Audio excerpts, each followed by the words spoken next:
Hey guys, it's me, and today I want to answer a question that a lot of people have been asking me my whole life, and more importantly, they've been asking me a lot recently, especially online. And that question comes in many forms, but it all is distilled down to the same thing, which is... Have you ever gotten that late night inspiration that just kind of makes you giggle? Well, anyway, I couldn't stop thinking about animating Asmongold's eyebrows. And then I thought, hey, maybe I'll just make him into a PNGTuber. Has anybody done that before? So here we are. Hi, I'm Starry, and in this video, I'm going to show you a speed paint of the process, and I'll show you how to create a sprite sheet so that you can animate individual parts of your avatar, like Asmongold's eyebrows here. So as with most art pieces, the first marks looked pretty stupid. Like, you can just tell I was having a hard time getting his likeness at first. It took a lot of tweaking and watching a lot of Asmongold video to finally get that likeness. I was also trying to stylize him, and right now he kind of looks like Nick Cage, which is pretty funny. But you just have to push through those early stages until you finally get something that works. So at this point I started inking it in, and after I started applying some of the darker elements, it started to look a little bit more like Asmongold, but still not quite. So I still tweaked it a bit.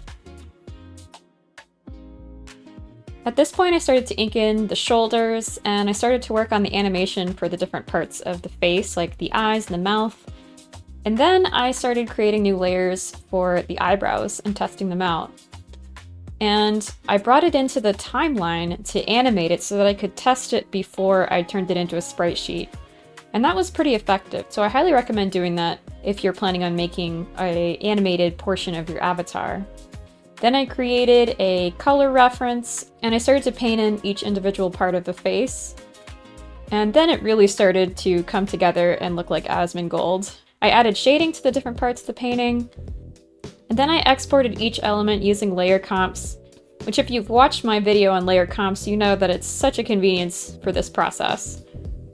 Alright, so let's get to making that sprite sheet. As I mentioned before, I created a test animation to make sure that everything flowed smoothly, and the eyebrows have 3 different keyframes. 1, 2, 3.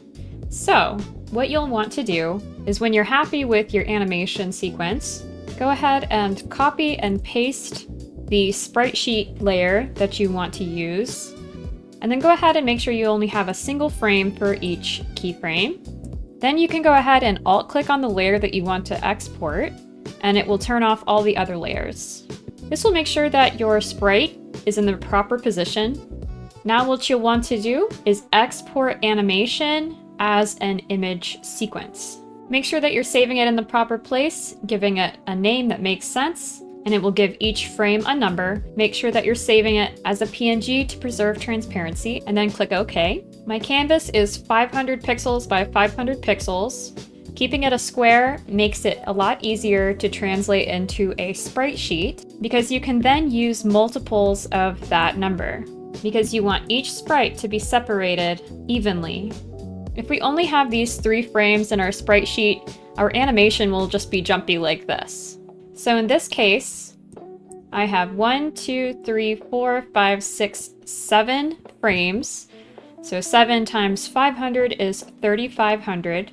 So you'll create a canvas size that is the same standard height as the original, and then multiplying it by the number of frames you want. So in this case, it's 3,500. Then, making sure that your ruler bar is available, you can zoom in and create markers at each interval.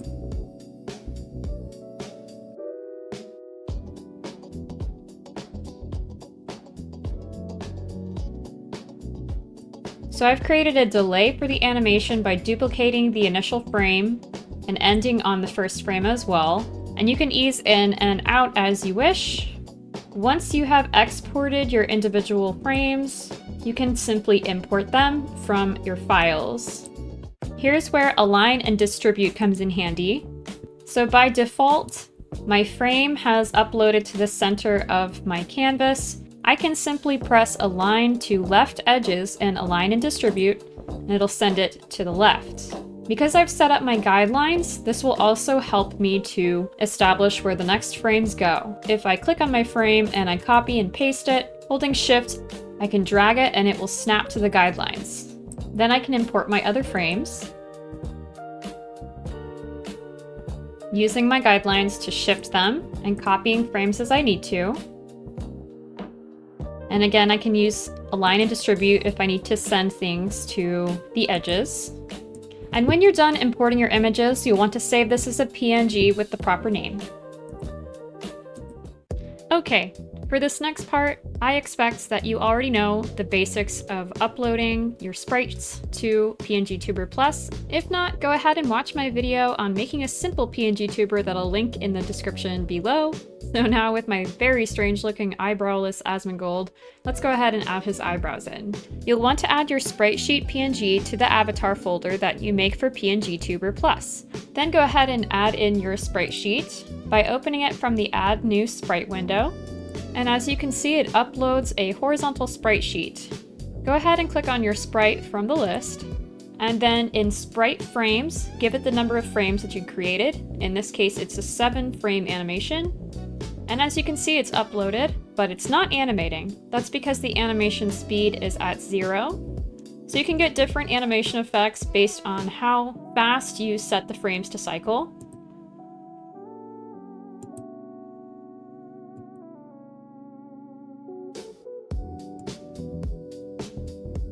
Make sure to link your sprite to the base, and that's it. That's how you make animated parts of your PNGTuber.